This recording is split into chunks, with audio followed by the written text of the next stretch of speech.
I got an ad playing.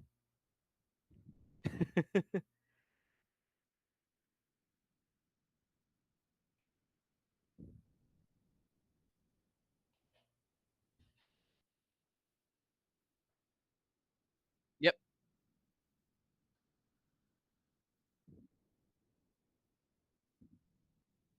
Nice. Awesome.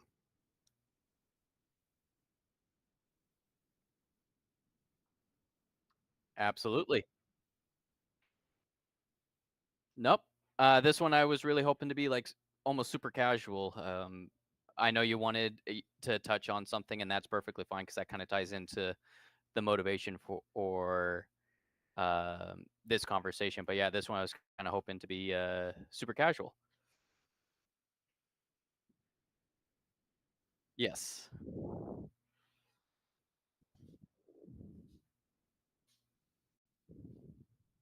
Hello, and welcome to Conversations with Catholics with James, part 5, I think. Yes. Yeah, part 5. Welcome back, James. Good to have you. It's good to be back. I as soon as I found out that I did not actually break the record, it's like, okay, now I got to be on at least 2 more times. That's yeah, well, exactly. Yeah, you got to break the record. Yeah, I know. My guests who have returned more than 3 times, I think is like 3 people. So, Yeah. and now that you're at number 5, I think that. Yes. So does this make you number 1 or tied for number 1? I forget. Tied for number 1. Okay, cool. With Daniel. Quay, Yeah, Quasines, yeah. yes, Yeah, Daniel, that's yes. very cool. Very cool. Okay. Well, hey, it's good to have you back, and the audience is dying to know what's the topic tonight. Um, so, uh, what is the topic tonight, James? Um, you and I had kind of touched around on this, and I felt like it was appropriate. So like December, I was like, you know what? I want to do something with my YouTube channel, and I did see you've put my channel in the chat. Thank you so much.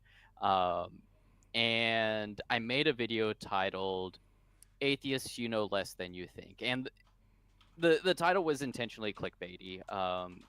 You and I have spoken together where I think you know that like, James is onto something here where that's not necessarily what he's getting at. And the subject of the video is kind of like the vision that you have for your channel and what I hope to achieve with the Catholic Apologetics group, which is a place where people can have conversation. And what I was trying to address was a common problem I see within not just within the atheist community, but just almost everyone in general, where they don't realize that they know less than what they think. And um, what ended up happening was there was another channel came across my that video and did a reaction to it, and he completely missed the point of the channel, which I thought was ironic because he expressed his vision to be one of bridging the divide, building the gap between Christians and atheists. And I was like, you're going about it the wrong way, but I didn't want to devote a video of my own calling him out where I'm basically arguing to the wind. But I could tell that he wouldn't want me on his channel like you've graciously invited me so many times. So I was like, hey, Kevin, I happened to come across the very first time we interacted. You, I think, understand and have a similar vision that I do, where we want to have conversations with people that don't share our visions. That way we can both come to an understanding ourselves and help others come to an understanding. And then just we've tried to have Q&A sessions at the end of a lot of our conversations, but I always felt like they get cut short because of time reasons. And I really just wanted to have an opportunity where it was not as casual and I could actually address a lot of the questions that your community has had that I haven't been able to really address in maybe the depth that they would have liked. So this is more of like, hey, what are some tips and tricks on actually how to have conversations with people, and what are some general questions that your community has for me? Good. Yeah, that's perfect. And yeah, so I guess just a few things that I want to say too is This is something that I struggle with too, like the whole having a good conversation part. Mhm. Um, but I think that I struggle with it in the opposite way that most people struggle with it. So I think that most people, maybe most people are like the guy who did the response to you, who missed your point. Where I think a lot of people are kind of quick to jump down each other's throats. You know what I mean? Mhm. Um, and it's like the art of being able to disagree with each other without wanting Yeah. to kill each other, like that. To a Yes. large degree, that's been lost. But then Yes. but sometimes I think that I have the opposite problem where I almost, because like, here, I want to bounce some ideas around with you. I think that the proper response to like a gross miscarriage of justice is to become passionate, right? Like that is the right Mhm. response in that situation. So like, you know, if somebody said, Kevin, I think that nominalism is false, I should have one kind of reaction. But if somebody said, Kevin, I just murdered your entire family, I should have a very different reaction. You know what I Yes. mean? Um, and sometimes I worry that, like, in the face of extremism, like, hey, we want to make it illegal to not be Catholic, like, the Catholic Mhm. monarchy types, Sometimes I think I don't react strongly enough. Do you know what I mean? Like, Yeah. you should be like, no, monarchy is a very bad idea. No, I am not letting you take away my right to vote for who Mhm. is, all that stuff. Um, Yeah. and so I guess my first question is, how do you how do we, when we want to have a good conversation, as people who do Mhm. disagree about, like, important topics, Yeah. how do we strike the right balance between the two? So there's two aspects to it, and there's a quote by Aristotle that I forget when I heard it, but as soon as I heard it, I strove to effectively make it my mantra. The sign of an intelligent mind is one that can grasp an idea without accepting it. And the way I understood that quote is someone that's intelligent is able to understand the position, not just their own position, but even positions they don't agree with, sometimes maybe even better than those that agree with that, wrong position, so to speak. When I was in seminary, there were the priest that taught us on Thomas Aquinas and medieval philosophy, uh, Father Lehrberger, who pointed out that one of the things that makes Thomas Aquinas such a great theologian is, whether you agree or disagree, he understood his opponent's positions most of the time even better than the opponents themselves. I know for myself, when I've read the Summa, there will be times it's like, for those who aren't familiar, he starts off with a question. Does this, fall into this category? And then objection one, it would seem that it falls into this category because X, Y, and Z. And there'll be times I'll be reading the objection. I'm like, yeah, yeah. Oh, wait a minute. This is where he's about to disagree with it. You know, so his ability to present the opposing argument in the best possible light while still disagreeing with it is a sign and a testament to his intelligence, whether you agree with his conclusions or not. And that's step one is, are you able to look at not just your own position but your opposing uh your interlocutor or the opposing position is as strong a light as possible? When I know we did our conversation on why I am a Catholic, and I hope it was clear that even though I went through it and I came to the conclusion of why it's reasonable to be Catholic, I went through and I intentionally and sincerely went through and attacked every single position to the best of my ability, and I provided counter arguments, to myself. That was like a brief summary, and that post that I did was a brief summary of it. But the first step is, are you able to put up an argument against your position as good, if not better, than those who disagree with you? And then the second one is a line from Blessed Bishop Fulton J. Sheen. We must we have to tolerate people and show tolerance to people. Intolerance, though, is reserved for ideas. Our society has switched where we are now tolerant of ideas but intolerant of people. Now, obviously he's Catholic and he's arguing for a particular position, but I think we can all agree that whether his ultimate conclusion was right or wrong, we should be tolerant of people even if we are intolerant of their ideas. So, like, to use an example that I think we can all agree on that we should absolutely be intolerant of is, the Nazi ideology. We have to be intolerant of their ideals and their ideology and what they are striving to bring about. But that doesn't mean that when we are intolerant of their ideas, that we deny their basic human rights as a human being that's inherent to them. And it is possible, difficult in this day and age, but it is possible to disagree with someone and be intolerant of their ideas while still showing love, compassion, and human dignity to that individual. So just in like a universal general sense, those are the two biggest things that everyone needs to realize and grasp at, whether you're religious or not. Like, that's just how to have a conversation, essentially. Yeah, yeah, and so my comment sections are notoriously not a great place to have an actual conversation. Yeah. Well, yours is better than mine. I'll say that. Actually, that's probably true. That is probably true. But sometimes you even see it. Like, I think that the little community that we have over in DebateACatholic is really good. Like, Yeah. But every now and then, I feel like there's like a toxic person. Not often, but every now and then somebody's being toxic. And sometimes I think that I'm to blame for some of this. And I'll stick to YouTube since we're on YouTube.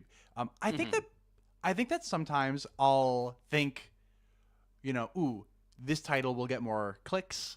And so I'll do a title, and then people come in kind of combative, I think, and a video that is otherwise not like you know me. I feel like for the most part, when you actually get me talking, I'm not, to a fault almost. I'm like non-confrontational mostly. Right. Yeah. In fact, I know for our first thing, like when I was looking back at it, because I remember, interacting with you a few times, and I even admitted this to you, your nature to be as non-combative as possible. It came off to me over text the first time as being very like snarky or something, like snarky and demeaning and patronizing and everything else. And until it came out, oh no, he's just trying to make sure that the other person knows he's trying his best to understand where you're coming from. I try. But yeah. A little aside about how bad I am at communicating over text, which is why I actually I much prefer making a YouTube video versus writing a long Reddit post. Not that I don't love writing. I think writing is important. It helps formulate your ideas and all that. But I'm afraid that so much of my communication is in my facial expressions and my hand motions and my inflection, that like I lose so much of that when I write over text. So at work the other day, I meant to say something along the lines of like, oh my gosh, like, please forgive me. I did not mean to do something like that. But when I said please forgive me, it was over something rather minor. So I reread it, and it sounded very much so like I was saying like, oh, please forgive me, So I actually had to send excuse me, princess. Yes, link. But so I sent a Teams message. I was like, wait, sorry, I didn't mean it like that. You have to understand, this is just how I talk. I promise. Yep. So all that to say, that is something that I struggle with, I think, is, well, I guess number one, clickbait. And then number two, just nonverbal communication in general. Yeah. All that being said, though, the DebateACatholic subreddit is a very good subreddit. And everybody should go to that subreddit where you are a vicarious moderator. Yes. And it's a great subreddit, and it's 99.9% non-toxic. It's just every now and then there's something gets lost. You're always going to have that, something gets lost in translation and everything else. But yes, Fides and myself tried very hard when we rescued it to make sure that it was a place where the Catholic faith could be challenged, where it could be a place that information could be provided. Like, we understood that hard questions were going to be asked. We understood that, hard, um, challenging perspectives would be presented. I know that, like, one of the I don't know if critique is the right word, but one of the laments that a lot of people have had who would want to go to Debate a Catholic is the fact that LGBTQ discussions aren't allowed on the subreddit as of right now, but that has more to do with the way that Reddit itself moderates those conversations. So if you want to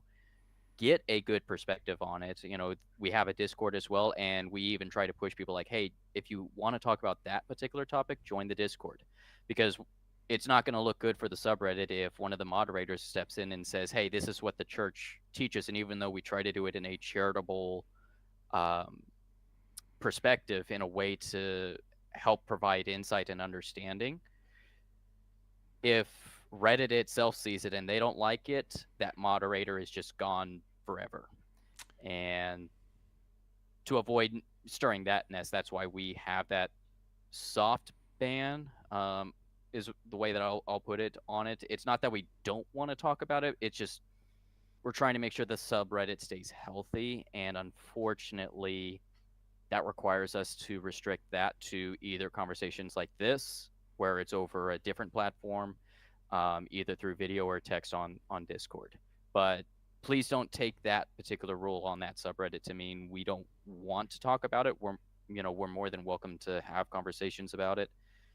It's Reddit is just not the place for it because of the uh, the rules that they have in place.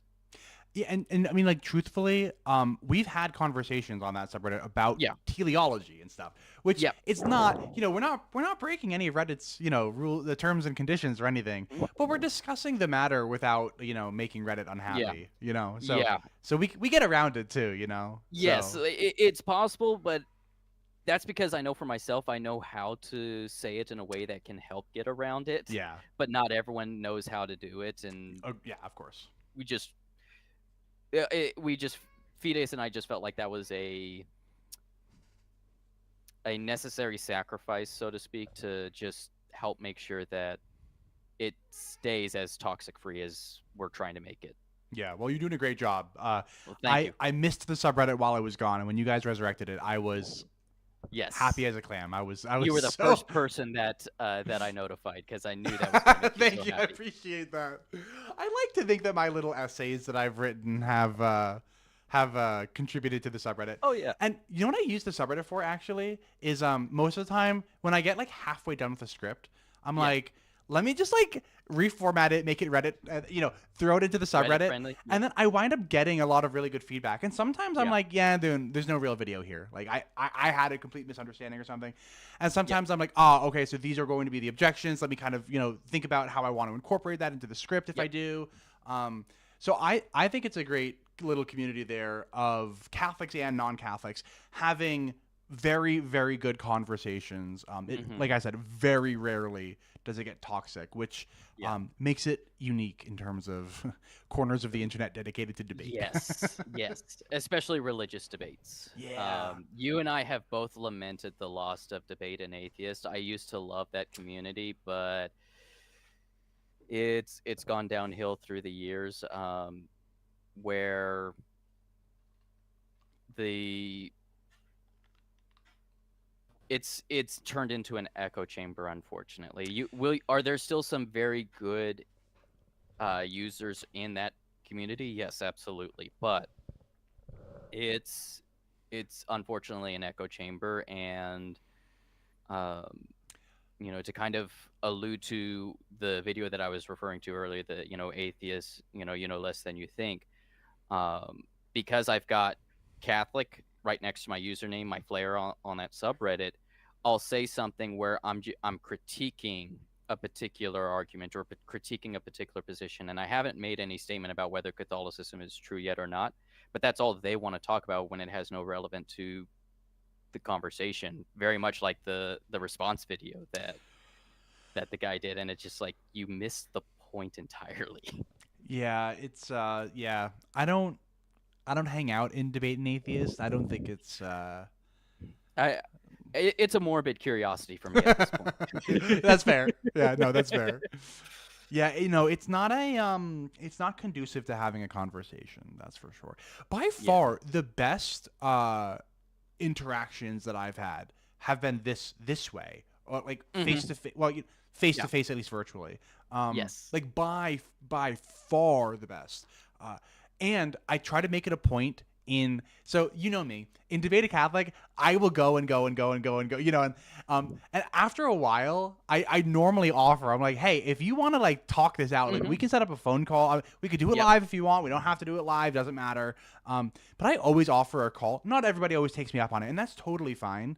I know you offered it to me once before, and I don't remember why I didn't accept it. It had I'm a I want stranger, to like it's, yeah, I get it.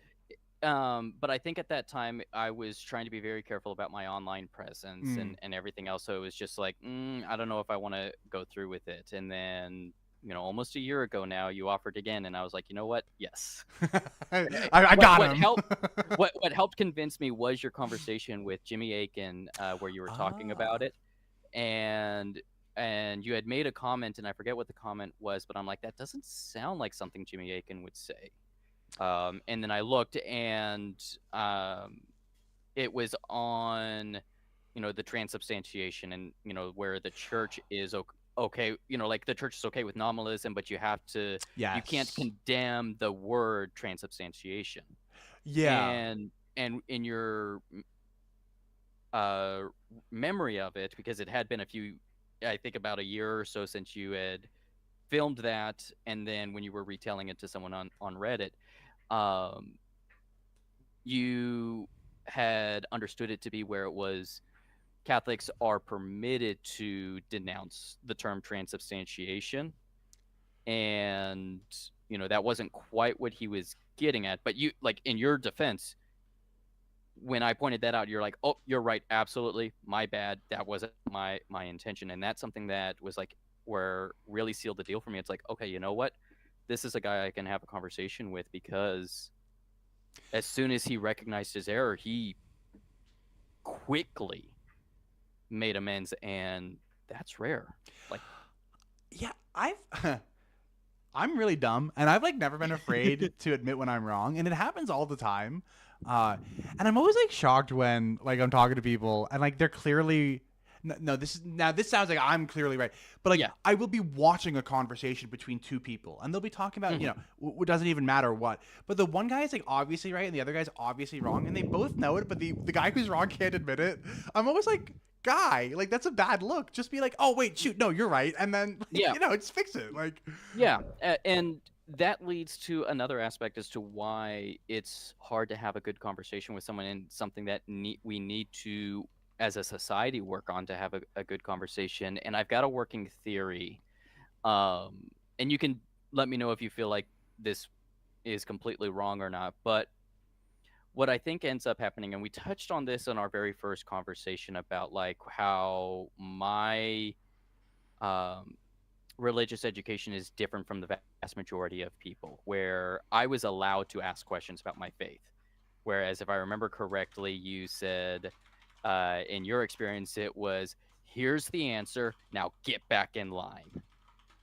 And that wasn't my experience. So I always was okay with asking questions. And I was okay with, like, oh, that's the answer. And I was never afraid of being wrong. Because it's like, if something is true, like, all I care about is what is true. So if I'm wrong, I want to know that I'm wrong, so that way then I can now follow what actually is true. And unfortunately, what I think ends up happening is people, when they fall away from the faith, as I touched on the video, it's because they fell away due to a surface level understanding. Is that true for all of them? No, but more times than not, it's because of a surface level understanding. Something challenges that, and then instead of looking deeper, they follow, oh, you know what? That makes a lot of sense, that challenge. And then, because they are afraid of being wrong again, because they were tricked or betrayed in their perspective, they can't let themselves be wrong again. Um, have you read The Last Battle from the S- Chronicles of Narnia? Yeah, I've read all those books. Okay. It's been a long time. I actually have them all. Give me 1 second. I'll grab Yeah. them. Ready? Hold on. There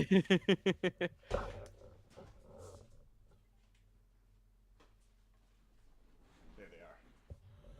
Nice. There we Yeah. go. Chronicles of Narnia.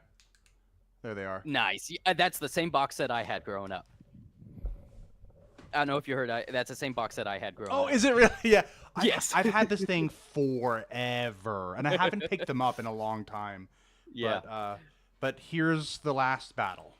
So There it is. in there, you remember the dwarves? Where they were like, the dwarves are for the dwarves, and they refused to listen to anything else. And even when they were in Aslan's country, they refused to recognize the signs and the wonders around them. Yeah.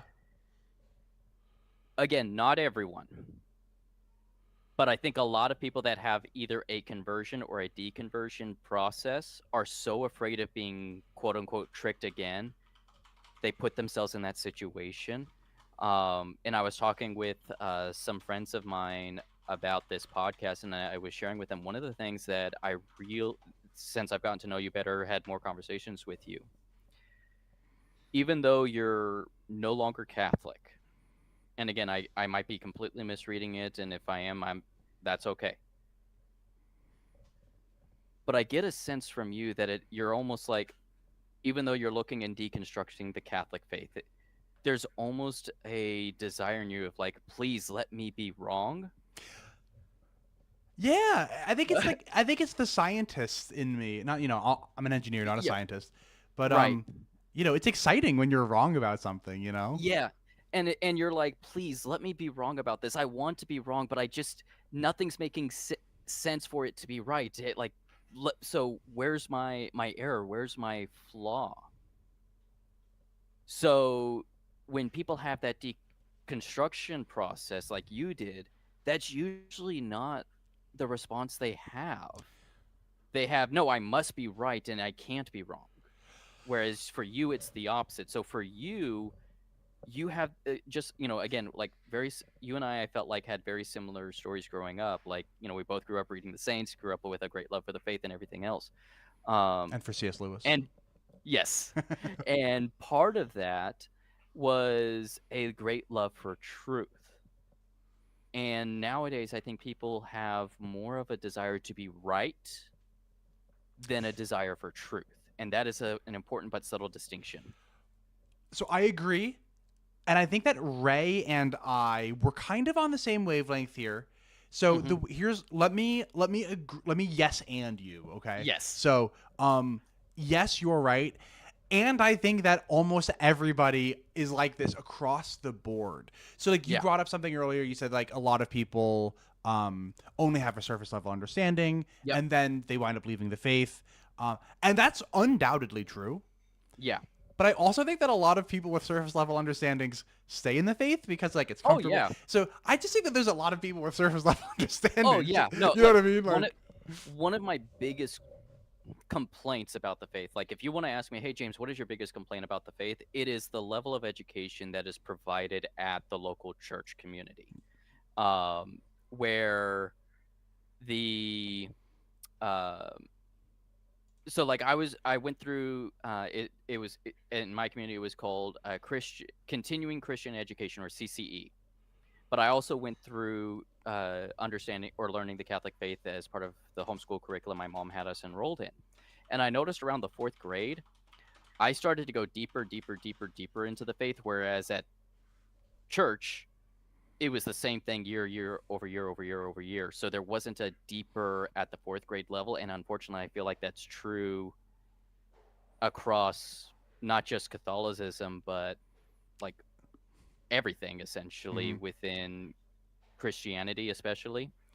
And because that is so pervasive and prevalent in our culture, it's hard to accept when you have someone like you or myself who do have a deeper level understanding of the faith.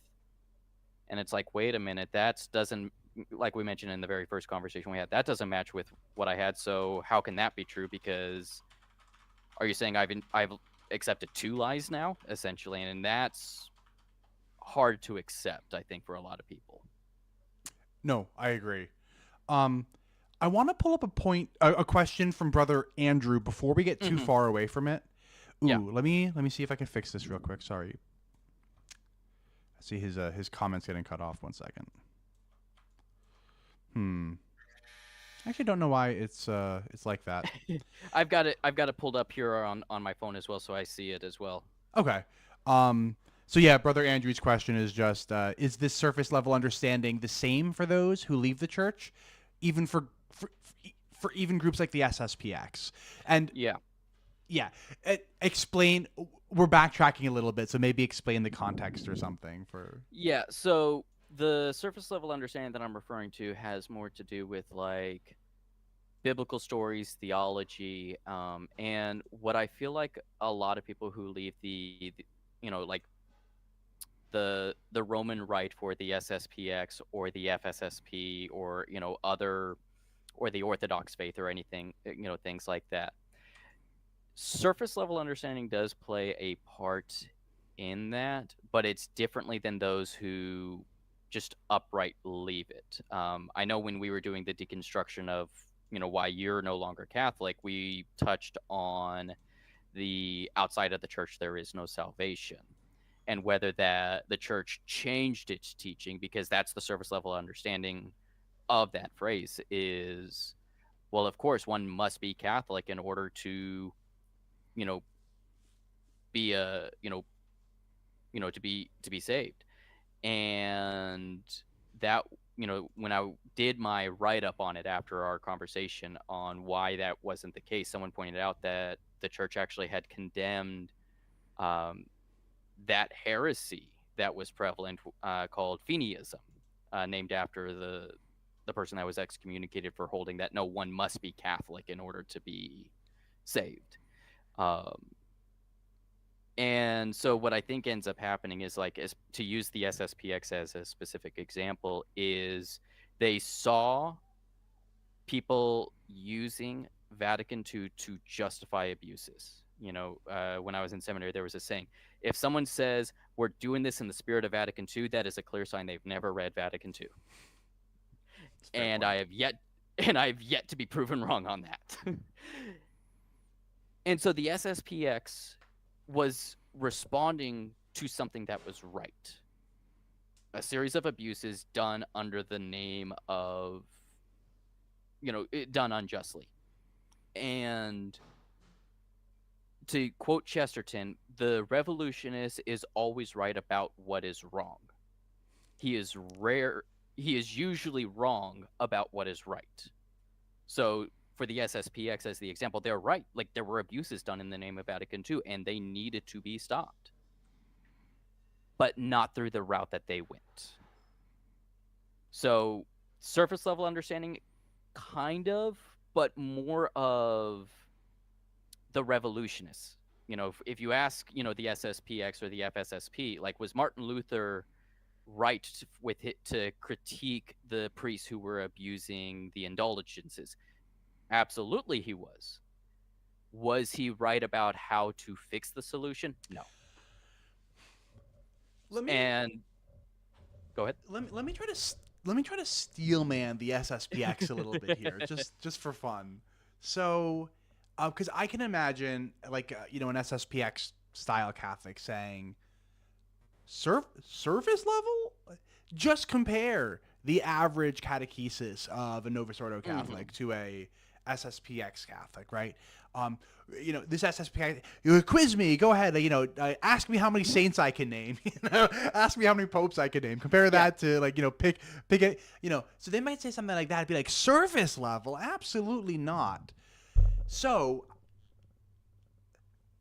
at some point, well, no, your point was never that everybody only leaves because of a surface level understanding. It was just so maybe what you could say is something, and now I'm steel manning you. Maybe you could say something like, yes, the SSPX is the SSPX is like a couple million people, like worldwide, like globally, like 2 million or something. Like, it's like not that many people. Oh yeah. So they are the 0.1% of Catholics. Mm-hmm. They Yeah. they don't. The exception does not. You know. Verify the rule. It, Right. it Right. goes Right. in, also goes into like how people in support of returning to the Latin Rite and as a critique of the Novus Ordo, they'll point to the reverence that are found in FSSP masses that celebrate the Latin Rite. But that's where you're like the reason why people seek out the FSSP is because they have such a high level of devotion. So of course they're It's going like to self-selecting. have. Yeah. Exactly, exactly. And so the SSPX and the FSSP, you know, you know, specifically in the case of the SSPX, it's not that they left or moved away because of a service level understanding in that sense. That's why I was like, in their situation, it has more to do with like they were right about what's wrong, but wrong about what's right. Um, and in their situation, like you were talking about, like look at all the saints that I can name, and look at how many popes I can name, and it's like, okay, that's great, but do you know why they're a saint? Do you know why? Like that's still a surface level. You just have a broader surface level, whereas like maybe a Novus Ordo has a narrower surface level. It's like comparing a pond in a park, or a puddle in a parking lot, to a puddle that is 50 feet in diameter. They're both the same level of shallow. To me, that what makes something deep is, are you able to defend it on your own and provide your own arguments in support of it, as opposed to regurgitating those arguments? And like, and it sounds weird. It's like, well, you're in charge of a Catholic apologetics group, so why are you opposed to telling people how to argue in support of the church? Because the faith is personal, and if you really want to know how to defend the faith, you have to know the faith first. So to me, like, it's not how much you know, but how well do you understand it. There's a difference between knowing and understanding. And so I think in a lot of people, they know it, but they don't understand it. Yeah. Let me kind of ask you a question. Mm-hmm. And you know what's funny is Ray just left a comment that kind of tees up my question. Okay, I don't know what's going on with this. Uh, she says only devout people and history nerds can sit through an hour of a dead language when the English available is available around the corner. You're right Yeah. about self-selection, and Yeah. my point here was kind of so. And this is a question for you: what is surface level? Because Yeah. I guarantee you that I know more about Oh, yeah. textual criticism of the New Testament more than 90 something percent Mm-hmm. of Catholics globally. Yeah. However, I definitely still only have a surface level understanding of Oh, textual criticism. So, like, what, so you know what I mean? yeah. So that's where I was getting at, is like the difference between knowledge and understanding. And this touches on Willie the Apostate, who had asked about uh, what about devaluing the fact that people can fully understand what the church teaches and disagree, and it's not uncommon. Um, so to me, the difference between a surface level understanding, because I agree with you, Kevin, like especially like for Catholicism, there's 2,000 years of teaching and history, and how can I, in 20 years of study, have claim to have all of, like, possess all of that knowledge? Like, have I read the Summa Theologica? Not in its entirety. I've read a lot of it, but I will admit I have not read its entirety. Um, but what I mean by surface level understanding goes to that distinction of knowledge and understanding. If I ask you, when did Christopher Columbus discover America? I think there's a poem. It's like, sailed the ocean blue in 1482 or something like that. But if I told you, what was the reason why Columbus discovered America? What was the motivation? What was going on? What was the political discourse? Like, why? Even if you don't know everything about it, if you're able to list off, well, the reason was because there was a race for spice trade going on at the time, and people knew the Earth was round, but they didn't know the size of it, and they were worried about the distance. And his calculations were so much smaller than what the known calculations were at the time. That's why no one wanted to fund him. There were also some people that didn't quite understand how gravity worked on a sphere. They knew that the Earth was round, but they weren't sure exactly how the water would work going around it based on gravity and all of these different things. But the Queen of Spain, heard him and was like, you know what, I'm willing to take this risk on you. Let's see what happens. And that was the reason why he was finally able to sell. You now have a deeper level of understanding than just the school kid that was able to recite Christopher Columbus sailed the ocean blue in 1482. Do you know everything about what was going on, what the conversations were, everything else? No. And people can spend a lifetime just studying that one event in history. But just being able to say yes, I can recite this fact is a surface level understanding in my perspective. It's the difference between saying, yes, hell is eternal separation from God, and being able to explain in detail, well, no, this is what it means for hell to be eternal separation from God. This is what's actually going on. This is why, and going deeper as opposed to just reciting it. So people can know and understand what's being recited, but do they understand what's deeper beyond that? And so in regards for Willie, are there people out there who have that beyond surface level understanding of the Catholic faith and still left it? Yes, I believe Kevin is a good example of that. Thank you. But in my personal opinion, Kevin's the exception, not the rule. Because in my experience, because Kevin has seen me, and I've been doing, if you look at my channel, I have been doing this for over 10 years where I've been engaging with online atheists.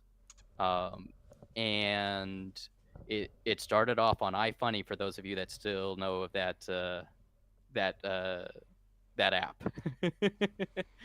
And so I've been doing this for a long time, and people like Kevin, I can tell you from my experience, are the minority. People like myself, even within the Catholic faith, are the minority. My girlfriend is going through RCIA, OCIA right now. And within the first 2 weeks, the leaders of RCIA recruited me to help teach the next year's, which I'm very honored. But that just goes to show that the level of understanding, and like you were saying, even within theism and even within Catholicism and even within Christianity, it's a surface level understanding and not a deeper level of understanding that people like Kevin or myself have been able to get, if that makes sense. I agree with you that I think that you and I are both exceptions. And so I think that Willie's point here was kind of is it true that a lot of, the Catholics who leave because they have surface level understandings? Yes. But only because most people have surface level understandings, regardless of whether or not you leave, you know? Yes. So I think that the three of us are on the same page here. I think that we all do agree that most people just don't. Most people aren't weird nerds. Yes. I'm a weird nerd. Most people aren't weird nerds.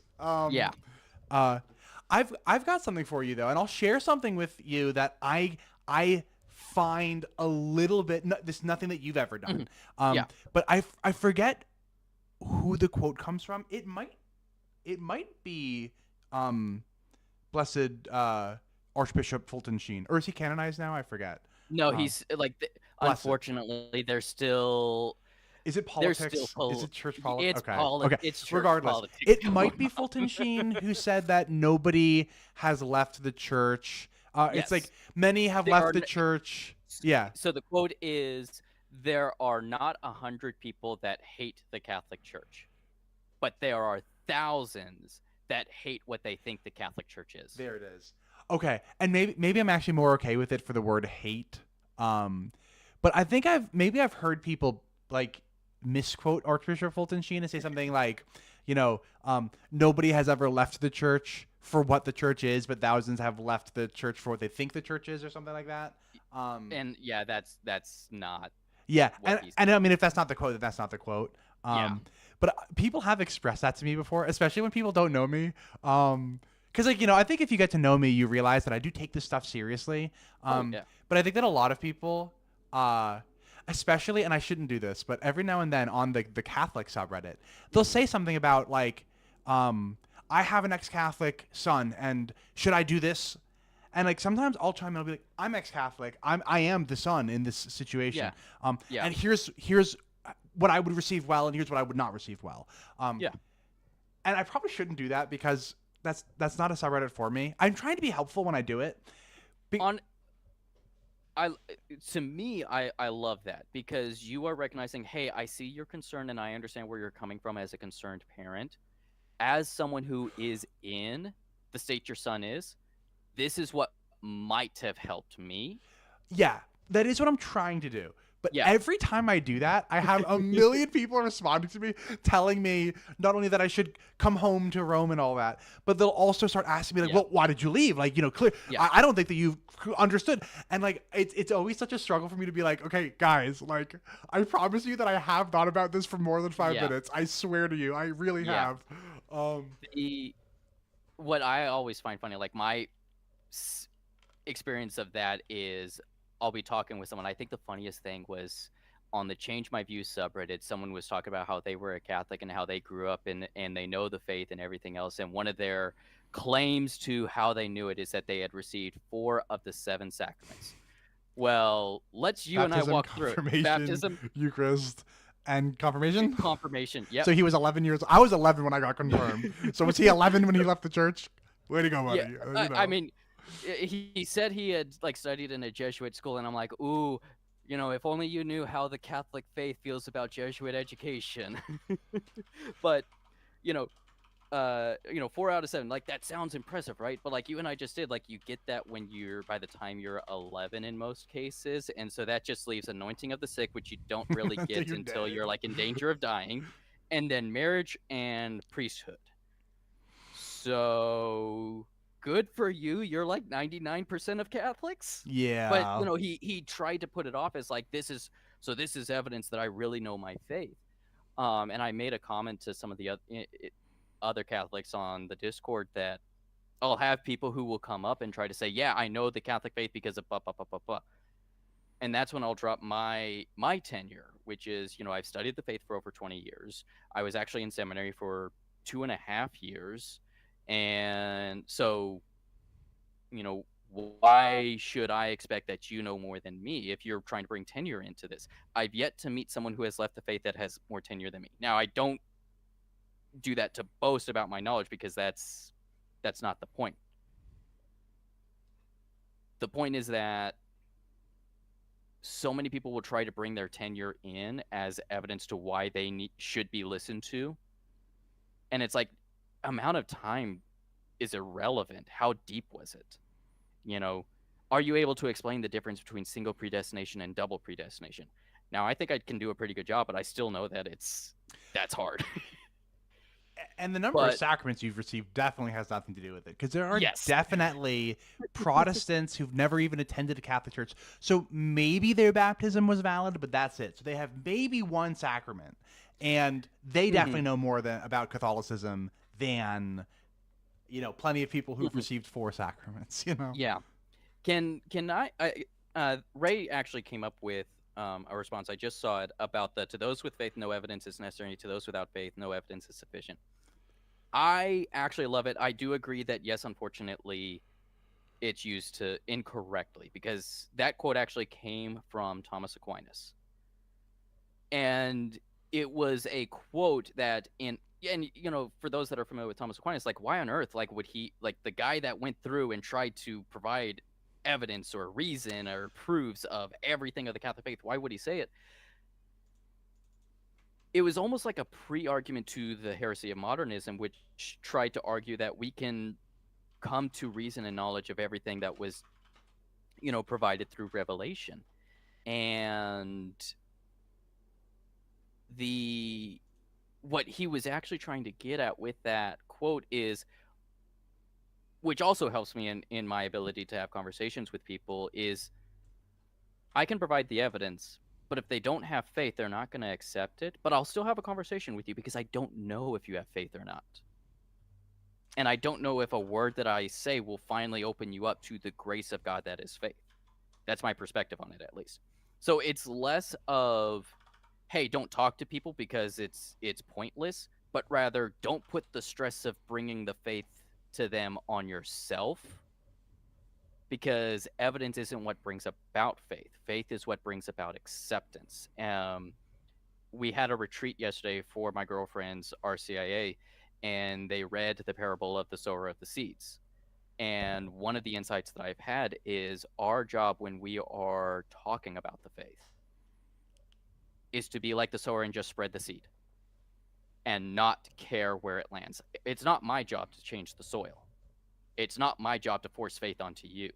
My job is just to spread the seed and provide the evidence so that way then maybe it helps open you up to the faith, but the evidence itself is not going to bring about the faith. And so it's a warning against the diehard, um, evangelical corner preachers who won't take no for an answer and are convinced that you just need the right evidence to get faith. And it's like, no, that's not how that works.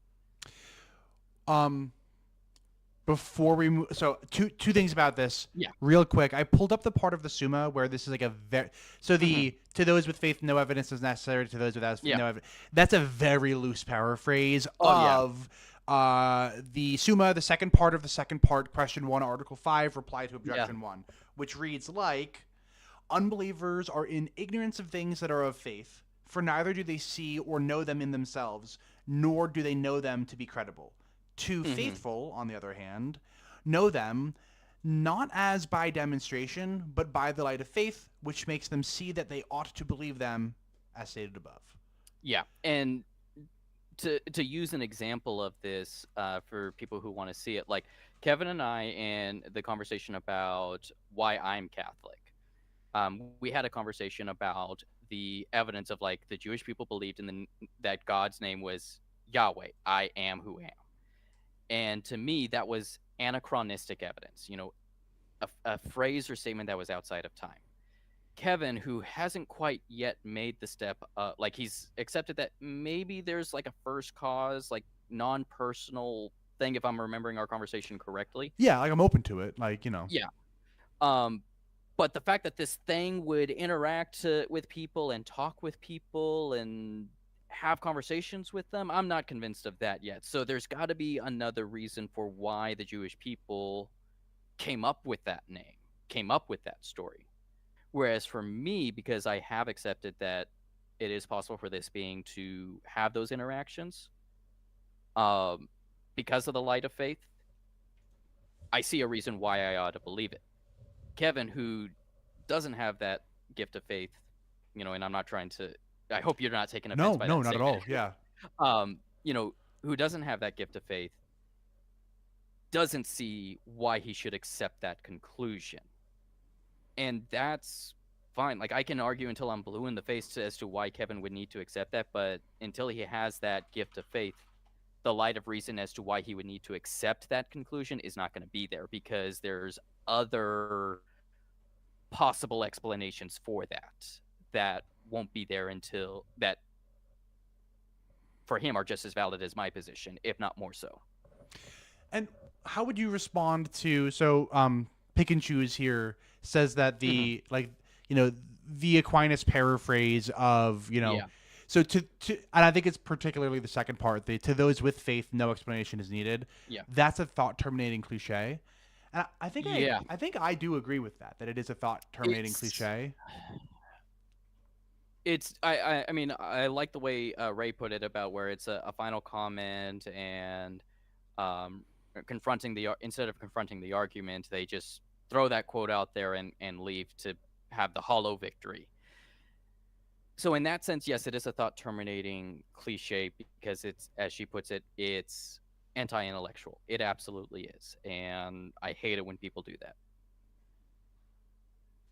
But when we look at who we claim the quote came from and what it's paraphrasing, it's not arguing that at all. Aquinas is literally saying, no, look at the argument, look at it, but it's going to be hard to accept the conclusion that the argument is leading you towards unless you have the light of faith, which can only come from God. And it's not where he's saying we need to avoid the intellect, where we need to avoid, the attempting to understand the mysteries of the divine. But unfortunately, people do use it, and that's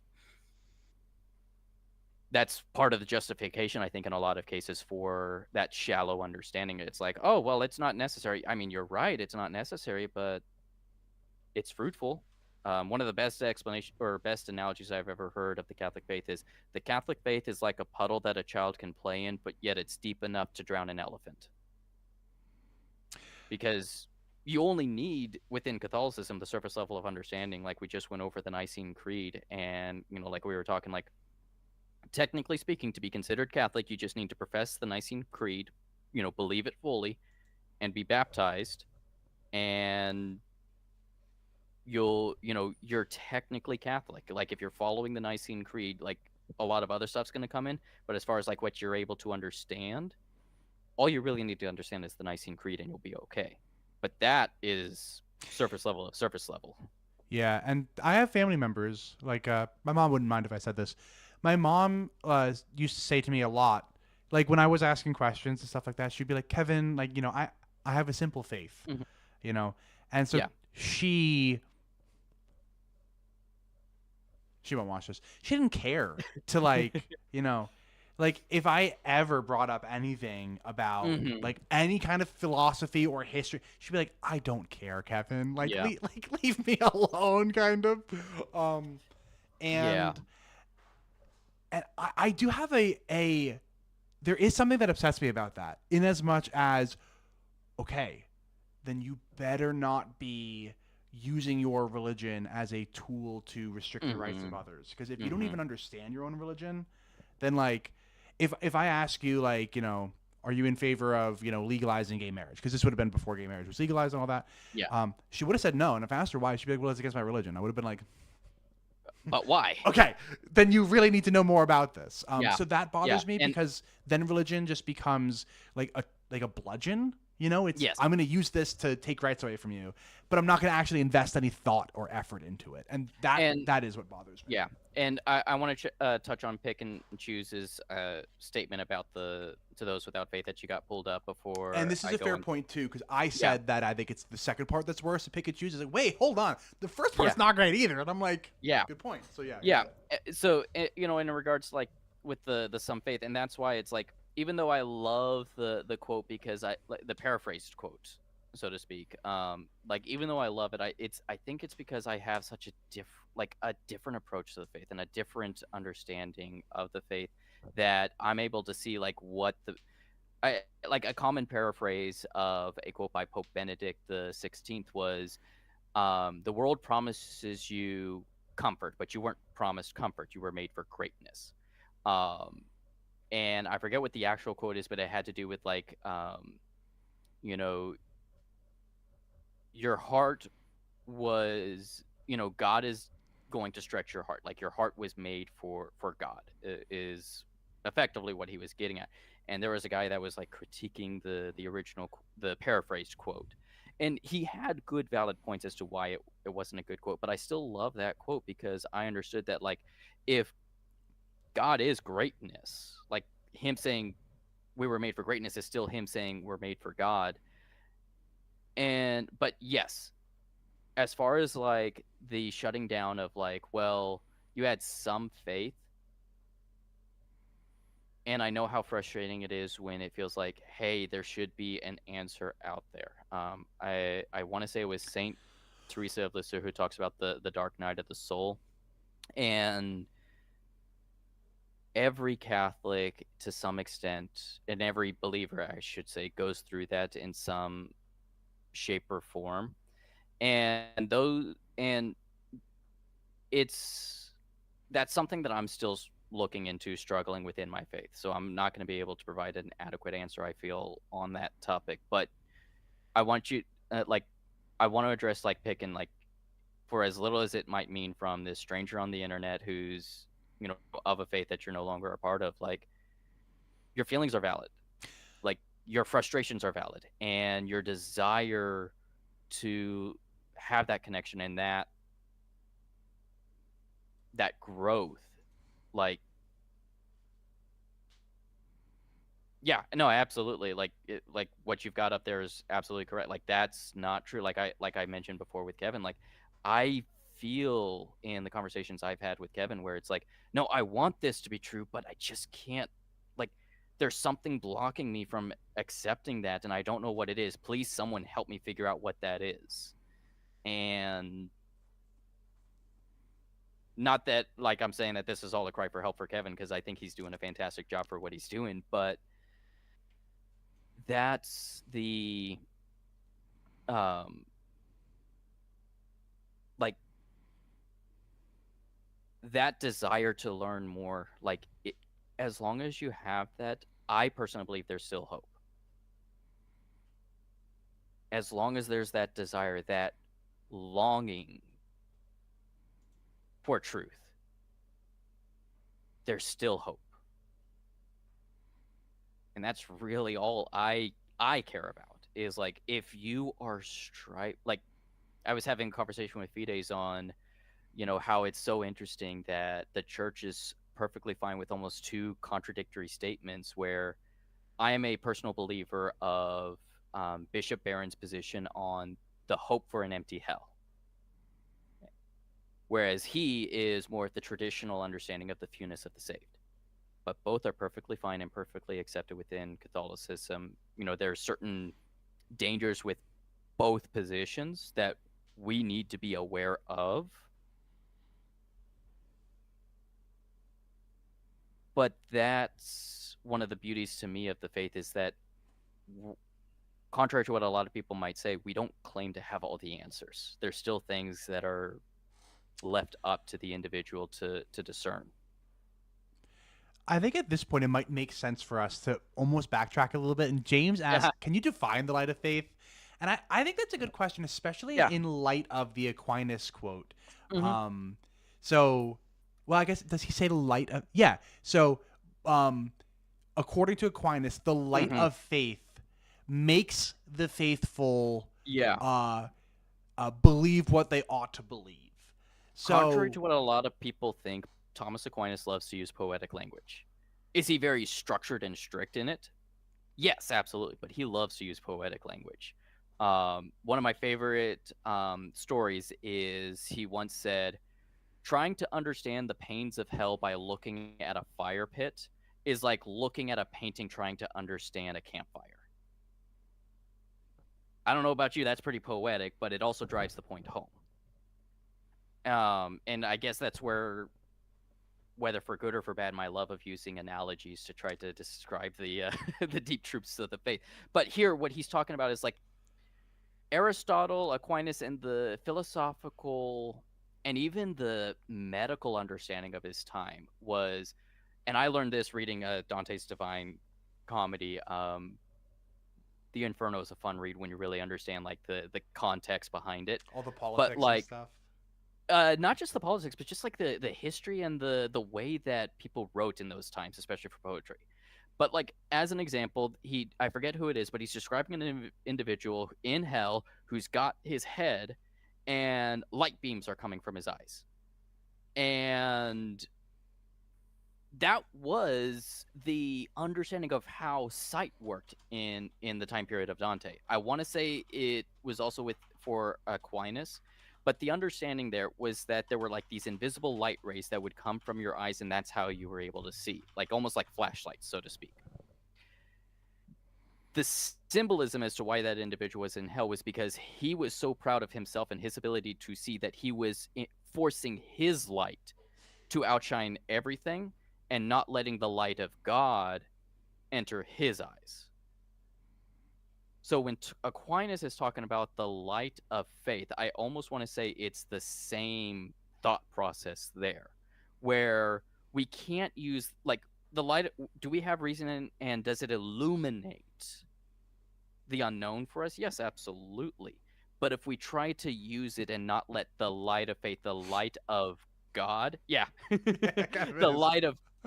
light of God illuminate us and be that flashlight for us instead of using just our own flashlight, we're going to fall short every single time. So the light of faith is just a poetic, symbolic language of the fact that when we have that gift and grace that is faith, capital F faith, where it's more than just believing in God, but it's like the actual gift that helps us accept the truths of revelation that we can't reason to, but have been revealed to us by God. And that's within the Catholic tradition. One of them being like the Trinity. We talk about like that being the mystery of faith, but we believe that through Jesus and the apostles that has been revealed to the church. That's not something any man could reason to. Like heck, even now we still have people arguing about whether it's technically polytheism or not. But so that's what the light of faith is. It's just a poetic term Aquinas is using to describe how God's gift and grace of faith illuminates what we can't reason towards. Yeah, and then I kind of want to piggyback off of that to bring up another one of Ray's comments. So let me kind of situate this one. So you were just talking about how there is some kind of like divine revelation that we would need to Mhm. understand something like the Trinity. You also said something earlier too, though, to the effect of like, hey, contrary to what some people say, us Catholics don't claim to have all the answers. Yeah.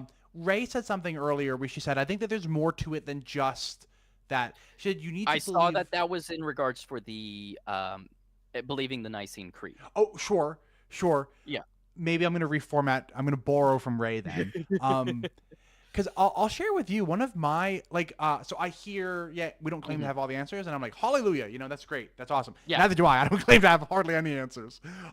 But something that I think frustrates me a little bit about the Catholic Church, as opposed to non-Catholic Christianities. Mhm. So Pastor Jim Bob's Bible Yeah. Church, they have all sorts of problems or whatever, but they're Yeah. not going to commit you to believing in there being exactly 7 sacraments, and Mhm. if you believe that there's 6 or 8, you're anathema.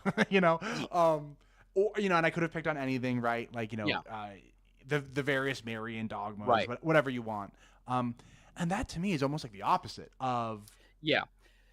So that kind of gets into the nature of the infallible doctrines, and I know you and I touched on it, but it was more focused on the papal infallibility. And I even made a comment, now that we've had this conversation, I'm kind of realizing the church hasn't like defined what infallibility in and of itself is. Right.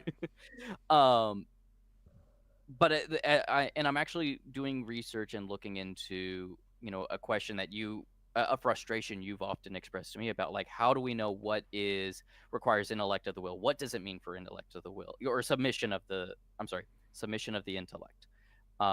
And what does that mean? What is the authority of the church, and all of the different things? And I was looking into it, and the more that I look at what infallibility is, the more I'm realizing it's less of the church inventing or bringing something new. It's taking what's always been Well, there. that's the And claim. yes, I understand. But like I like even with the Assumption of Mary, there's church fathers who talk about Mary not having a burial spot, Mary not having remains, Mary's grave being empty, Mary's body not being there. So that has, even if it wasn't like formulated, it wasn't. It was something. There was something pointing to that was always there. Well, And by always there, I think that would mean that the absolute earliest we can trace these things are like the Mhm. fourth, and I think it's like the 4th century, which, don't get me uh, wrong, is yeah, early. yeah. But you're not going to find Um, Tertullian talking about this. You're not going to find I Origen talking about this. I I can't remember the date of it, but I do want to like, and I can text it to you, and you can put it in the description once I get it over to you. But I'm almost like there's something called the Gospel of John. I don't know when it was written, but I want to say there was something that was written very near the first few hundred years regarding the Assumption of Mary. Regardless, as far as like the dogmas are concerned, um, something that I was pointing out in the class is like you can almost point to how the Nicene Creed points towards those dogmas um, in some capacity.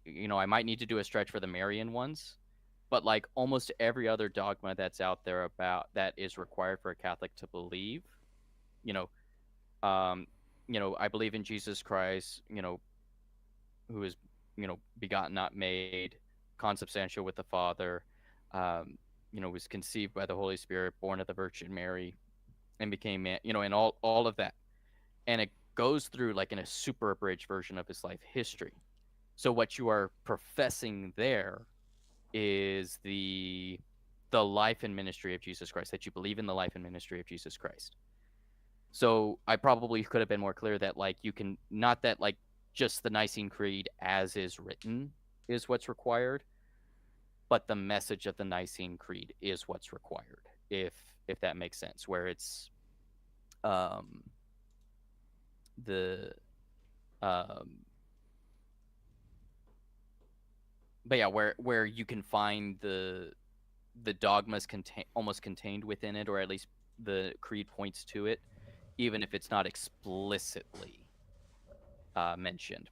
But that's an idea that came to me today in the class, and I'm still kind of ruminating on it. Yeah. I pulled up a book. You should be able to see it. Yeah. So the audience, yeah. So I know that Stephen J. Shoemaker is considered like the scholar on the Assumption. And this book I read. I didn't read all of it. I'm going to be honest. But I read through a lot of this one a couple years ago. At this point, it's available for free from the Internet Archive. Okay. And you love the Internet Archive. The Internet Archive is like, honestly, I'm so glad that I'm born when I am born, just because of access to this kind of information. But I'll go ahead and I'll drop the link to the Internet Archive book in the description. I'm not gonna lie, it's been a couple of years since I've read it and since I looked into things related to the Assumption. So don't take my word as gospel. Please do look it up. But I'm fairly always double check me. Always, I make mistakes left and right. But I do seem to recall that like the absolute earliest that we could trace back the Assumption is to like the 4th century. And I think that one of my I wouldn't say that this caused me to deconstruct, but one of the things that has kind of maybe prevented me from like coming back to Rome as fully as would be convenient for me, is how I view infallibly. I know that you specifically said it is not inventing new things. It is only recognizing what has always been there. And I guess my whole point is like, no, I think it is inventing new things. Now, not brand new. Yeah. But it is taking later traditions. So if the Assumption was first kind of popularized in the 400s, the 300s, something like that. So 4th century would be the 300s. Yeah. I forget if it was the 4th or 5th century, but if it was, then great. And then if it was made, was the Assumption the one that was canonized in the the first one was the Immaculate Conception. That was the and that was the one that caused the Vatican I, Vatican II councils to sit down and define whether the Pope had that authority in the first place. Okay. And so once that was defined, then you had the Assumption, which was the 1950s or no.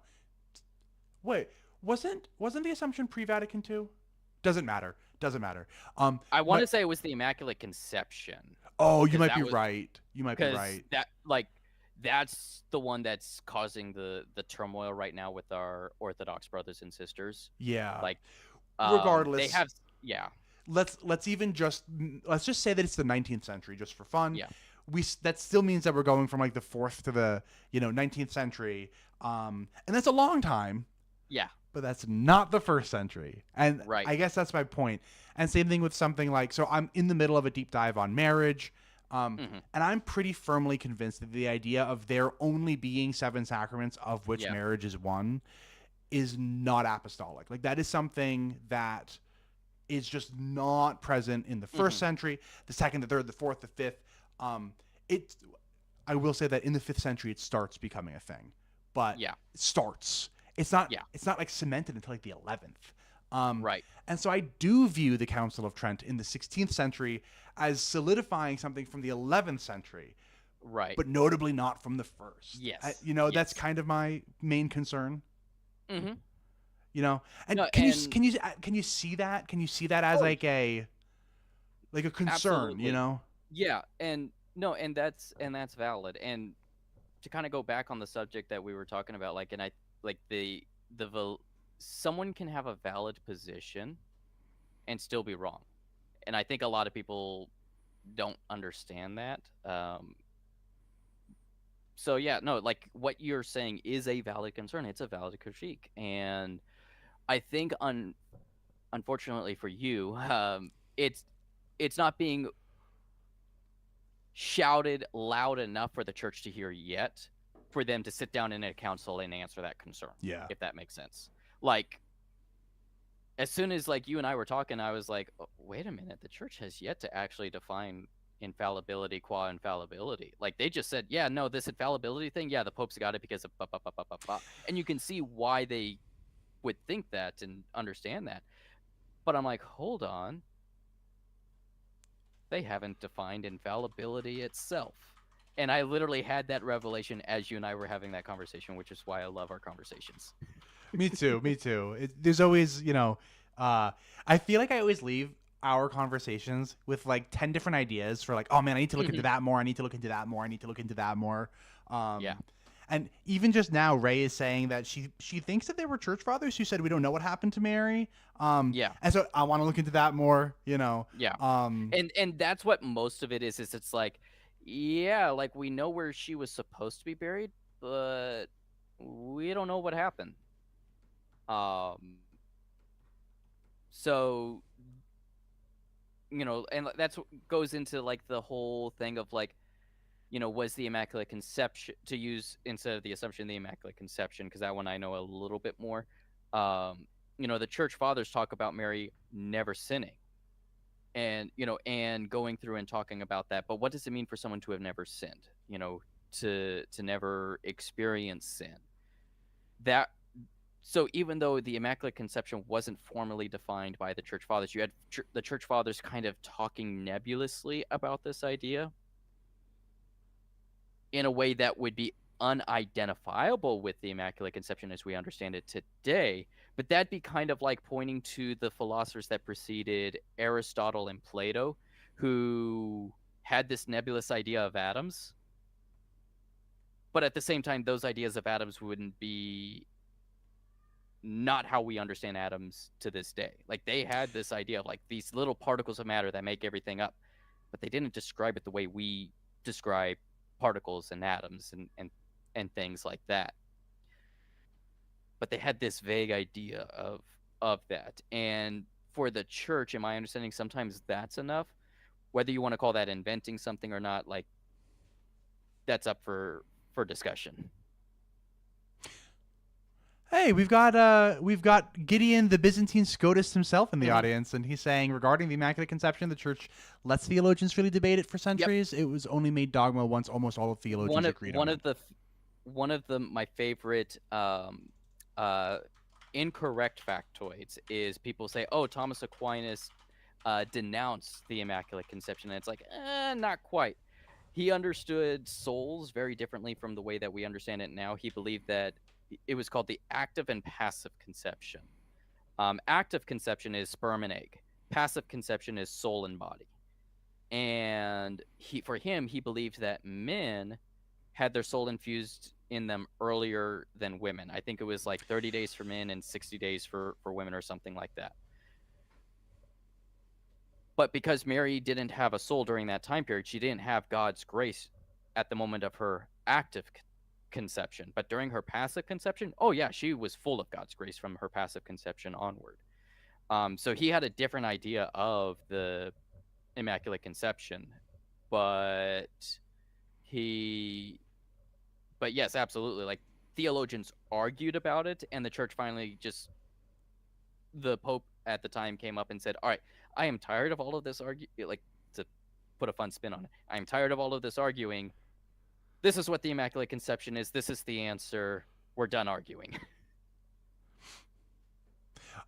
Oh, interesting. So Gideon says that SCOTUS agreed with Aquinas on ensoulment, so maybe the ensoulment thing. I'm not gonna lie, I don't recall Aquinas's view, SCOTUS's view, any of that on ensoulment. I remember that in the general vicinity of, you know, there was the quickening, right, in that general time frame, just because people didn't really understand, right, the science behind it. But yeah, I'm gonna trust Gideon on Aquinas and Scotus's views on ensoulment. I don't know off the top of my head. So like I do know that for Aquinas there was a difference of days between when men got ensouled and when women got ensouled. Okay. As far as like the particulars beyond that, I'm willing to admit that I don't know as much about that as I probably should. Before we get too deep into this, I know you wanted to address something in in the video that I. Oh yes, and I am looking at the time and realizing that I've already kept you for an hour and a half. Honestly, I am happy to save that one for. Actually, no, let's do it. And the reason I want to do it is because we've actually have only been. Let me see. Yeah, an hour and a half, and honestly, sometimes we've gone longer than that. Yeah, I feel really bad when I kept you for like 3 hours before. I loved it. Let me tell you why I want to do it, and it's because I want to plug your channel.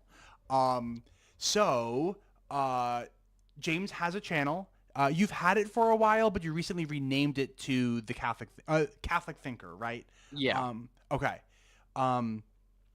So I linked it in the description. Everybody can go and subscribe. But I have something that I would like to. So it's in your most recent video, the one that you published last month in February. And if I put it here, based on my scheduling and everything, like I can probably do stuff like this about once a month, so that's probably going to be my schedule at least moving forward. But we'll see what happens. My schedule is very erratic too. I've been averaging like a video every 2 weeks, which I'm happy with. I'm quite happy with a video every 2 weeks. But I'm gonna play about 20 seconds of your video, and let me see if I can move this up. There it is. You see the Catholic Thinker. There it is. So, oops. There we go. Come on. It's not Catholic Thinkers, and there is an underscore, which should help you find it. There you go, Catholic Thinker down here. And if I go like this, will it? There you go, Catholic_Thinker. I'm just going to play about 20 seconds of your video and then ask you a question about it. And this should be the right timestamp. Video and another topic. We do change. Ooh, and I actually have it on 1.5 speed, so let me fix that real quick for the audience. And audio's not being shared. I don't know if it's because you've got the volume super low. That's possible. Let me go like this. And then if the audience... I think the audience should be able to hear this. Oh, you know what, James? You might not be able to hear it, but I think the audience can. Okay, you did share me the transcript of the question, so... Yeah. I'll play it. If the audience doesn't hear it, it's 20 seconds. Sorry, but let's see how it goes. Bring to being something that was not there before when we create art, ideas, or even a child. So due to our experience with the relationship of creator and created, we too can know that a God exists by exploring that relationship. Okay, so that was the whole clip. And I realized that playing 20 seconds out of context is kind of jarring. So just to situate this in context, the video was about atheism and this idea that we can't know. And thanks guys for letting me know that you can hear it. So atheism is this idea that we can't know anything about God. It's like, how much can I know about a human? Yeah. Nothing. Their brains aren't big enough. How much can we know about God? Well, it's even worse between us and God, right? So that's the general idea. And then your point was, well, we can know that a God exists. And one of your points, among many, I'm 20 Mhm. seconds out of a 15-minute Yeah. video. One of your points was consider the fact that humans create stuff, whether that be Yeah. art, whether that be ideas, whether that be more humans, right? Yes. And so we can kind of contemplate the relationship between creation and creator and come to Mhm. reason that there is a God. Yeah. And so the question that I shared with you before today's discussion was just, Mhm. so I'm somebody who, right, here's the engineering brain. Yep. And yeah, that is strong agnosticism pretty much. But so You've got people who are trying to invent their own titles and everything, and Cad, who's in our Discord a little bit, and he and I have been trying to get a video interview. It's just scheduling and everything else has yeah, been a nightmare between the two of us. But he actually, when I announced that I was going to be doing something like this, he brought up ichtheism and the challenge to the question. I was like, oh my gosh, that is fantastic. That is an original idea. I've never heard of it. I want to tackle it. So that's why it was on ichtheism specifically, and not strong agnosticism, because. But yeah, I think I just remembered something. And I'm not well read on ichtheism at all, but ichtheism is more like the the idea of nature of God God. is unintelligible, right? Yeah. Where agnosticism is like strong agnosticism is you cannot know. Yeah. Even if the And idea is intelligible, you can't know. right, Yeah. right. And it had to do with the nature of, like, we can't know the nature of God, just like, as you pointed out to me, and I'm made me inspired to do something on Pascal's wager now that I understand the context of it. But Pascal talking about like infinity, like we can't know the nature of infinity, just the mathematical number of infinity. Um, but yeah, so sorry, I didn't mean to interrupt you, but and yes, it is IG ichtheism. I just realized that was a joke about. So isn't Yes. that went over my head entirely. Yes. That's really funny. But so my pushback on that general Hmm. sentiment there is so I am somebody who thinks that matter and energy are conserved, Right. and if they are, then even when humans make more humans, we're not actually making anything new.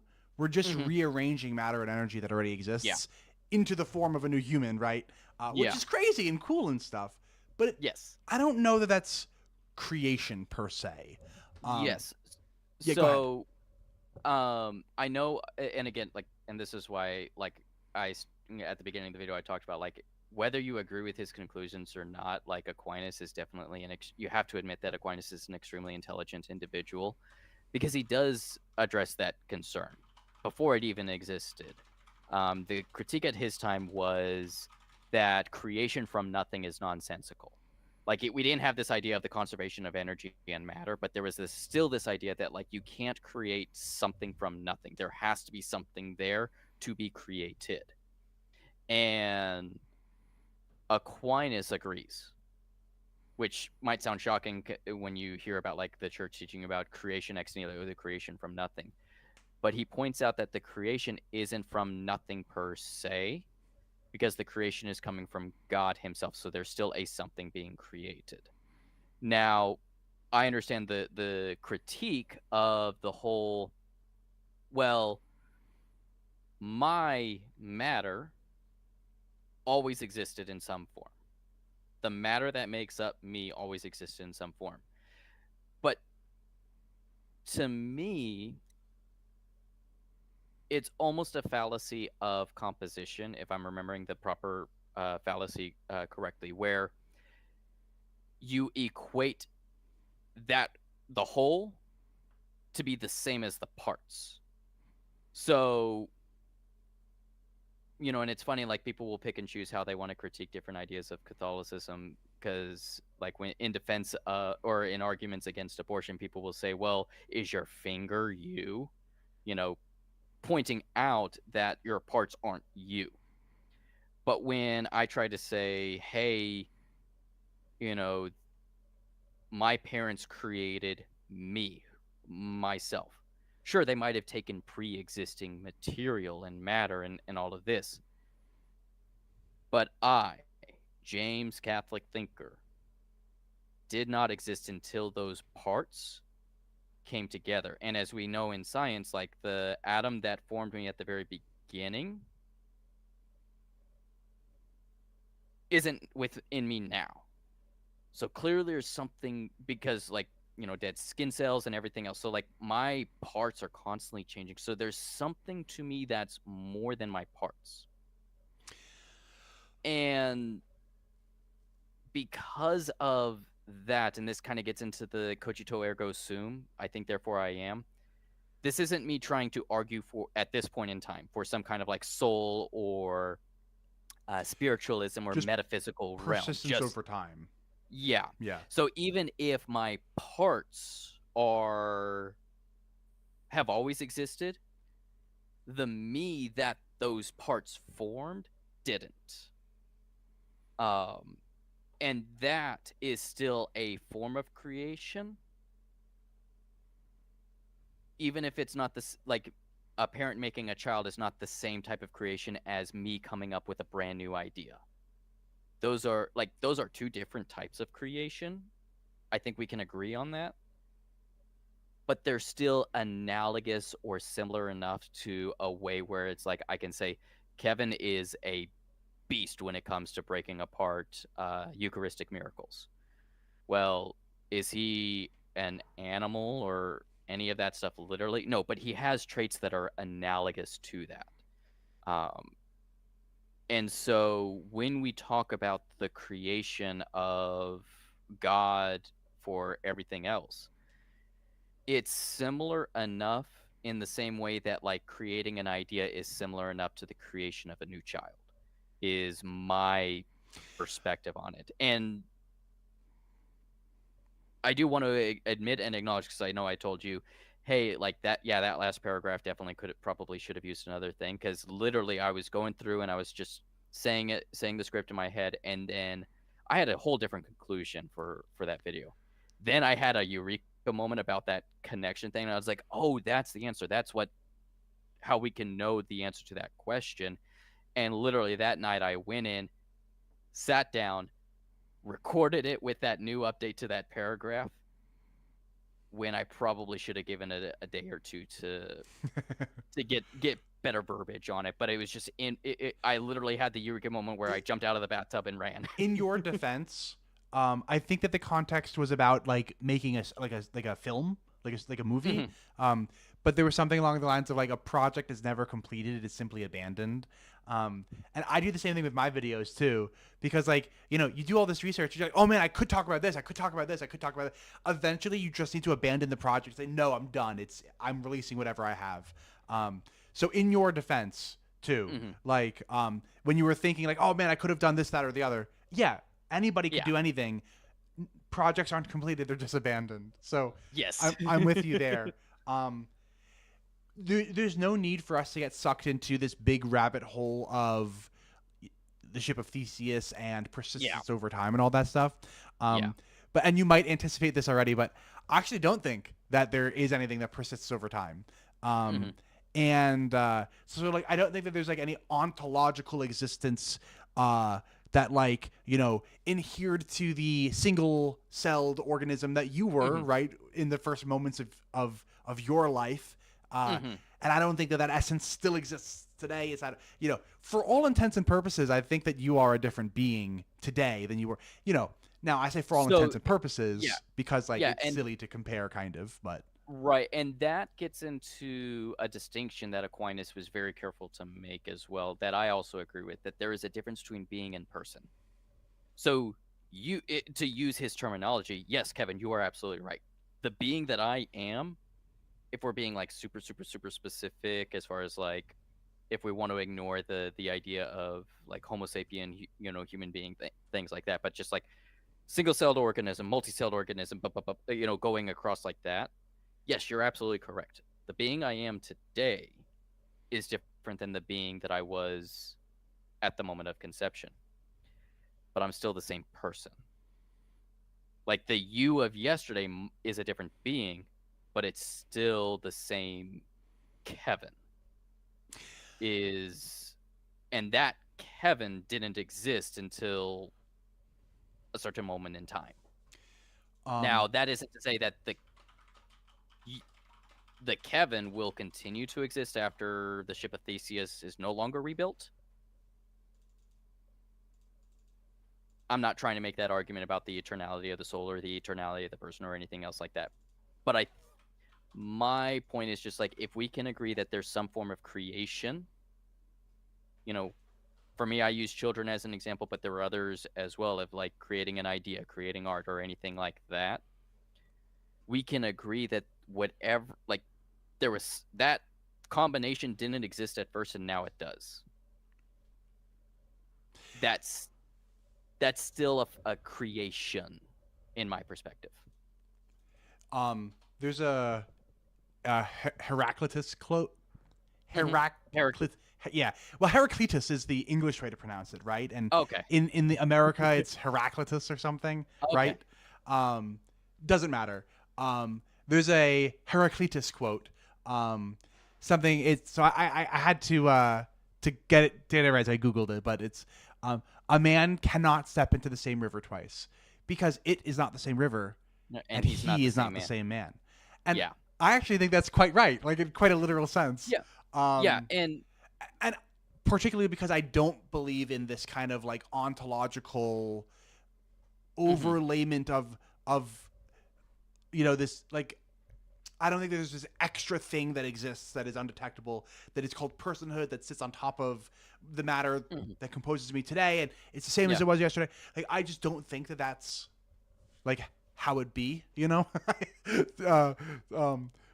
and because of that, I think that's why I view the creation thing a little bit differently than somebody who does think that persistence over time is a real thing, Well, and this is what I would then say. Did this video exist before you and I sit down and talk? Did this conversation exist until...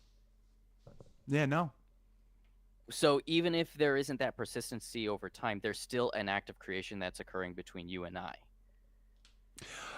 I mean, so I think it's like two different... I think there's almost like a reification of language going on here, because I wouldn't say that this conversation exists now. Like, this conversation is a label that we've put on the vibrating of air molecules. You know what I mean? Right. And those air molecules have always been there. So, like, I don't think that there's an exchange of ideas that's occurring, and the I think what's a lot of people struggle with, and maybe it's just because I don't properly understand it, but like, they almost this is how it seems to me, at least. You have the egg, milk, and flour, and then after some time you now have a cake. I'll say, okay, I now have a combination of things from things that did exist already, but I now have a new combination that didn't exist before. Whereas you would look at that and say, no, that's still egg, milk, and flour. I mean, I'll agree that they're arranged differently, But that's what, to me, the arrangement, because it's different, is similar enough to creation, I guess, is what I can say. Is like, we so can do get you into think the that nitty-gritty. God only rearranged pre-existing stuff when he like created everything? That's what Aquinas actually argues, but the stuff that he rearranged was his own essence. So are we God's essence as well? Because God's essence is like divinely simple, right? We possess a part of it because we have existence, and God is existence qua existence. Again, this is jumping ahead to a lot of stuff that I wasn't trying to pull from in the video. But for Aquinas, God is existence qua existence, pure being. So he takes that pure being and rearranges that pure being to bring about new types of beings. I'm not gonna lie, I started thinking about Mormonism. Like, I don't know. I saw the. I'll need to relook at how he goes through it, but I do remember in my studies in seminary, which have been almost 10 years ago now, man, I'm old. um, but yes, like he argued that the um, it wasn't from pure nothingness, and the difference between what I'm describing in pantheism, and again to use Bishop Venerable Bishop Sheen as an example, every religion has a fragment of truth. Um, but what it is, and this might get into a little bit of the forms in Platoism and Aristotle, but this is like how he understood it. And I know it's impossible for us to have red as pure redness. I think the hexadecimal for it is like what hashtag 00000 or something like that. Like or like whatever the hexadecimal symbol is. If we were able to isolate just pure red, like even remove the fact of it being a light wave and just have pure redness, just what it means to be red. And that is different from an apple being red. Even though the apple itself has the property of being red, you can't look at the apple and say, yeah, no, the apple possesses pure redness. It doesn't. It has properties that point us towards what it would potentially look like for something to be purely red, but it's not pure redness or has the property of pure redness. In the same way, because God is existence qua existence and is pure being, pure existence, even though we possess being and even though we possess existence, we're not God because it's not pure existence, pure essence. Yeah. If you saw me making a funny face, it's just me trying to imagine redness without light. Oh, yes. And I don't. And that's why I said it's like it doesn't exist. And ooh. So but I don't think you literally mean what you just said. Because I just went nominalism, baby. Like, because you said it doesn't literally exist, and don't let me tell you what you do and don't think, but let me at least invite you to like think about that, whether or not red actually exists at sans light, and don't commit to anything on the phone right here right now. But I'm on the team of no, red doesn't actually exist. Right. So all that red is light that is I forget what wavelength light is. Yeah. But when like a photon when it's at 550 or whatever hertz, what that is the frequency. Well, it's actually going to be a band of frequencies that we perceive as red, right? And actually, what you perceive as red is determined by the number of cones in your eyes too. So like women are able to perceive on average, right? Because this is bimodal. So on average, women have more cones in their eyes than men do. So I actually just saw a video on that last night. Okay, yeah, there you go. But so my whole point is that I don't think that redness exists at all. Yeah. But so that is neither here nor there. Yeah. So the difference between what you're describing, like pure nominalism, and someone like myself and Thomas Aquinas is you have someone like Plato who argues that no, pure redness actually does exist. And then you have someone like yourself, and again, let me know if I'm messing this up.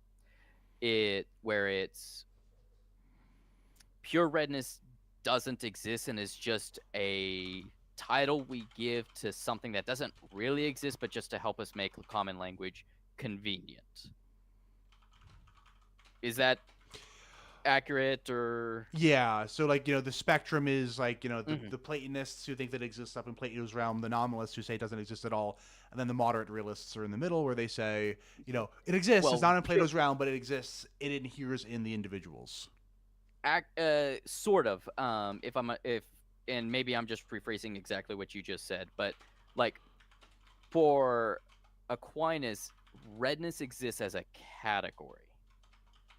Like even though like redness in of itself, redness qua redness doesn't exist. So the nominalist is right there.